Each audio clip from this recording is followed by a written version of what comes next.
Let's be honest, one of the main reasons we all go camping is the s'mores. But instead of making individual s'mores, why not try making one large skillet dip?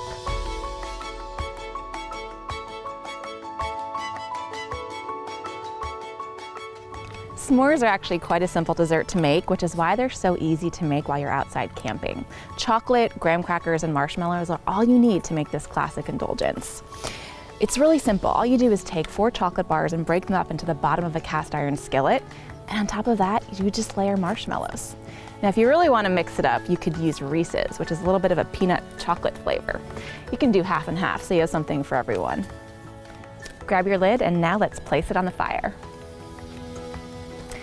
Now you're going to place it over the fire and cover it with a lid, but away from the direct flames. You just want a low, slow heat.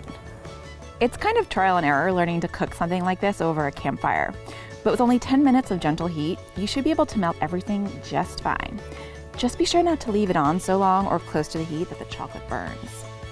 If you prefer your marshmallows more toasted, you can hold a piece of burning firewood a few inches from the marshmallows to help them turn brown. Serve when thoroughly melted with plenty of graham crackers for dipping. Enjoy! The perfect campfire treat. What's your favorite campfire dessert? Let me know in the comments. And for more modern pioneering recipes like this, subscribe to my YouTube channel.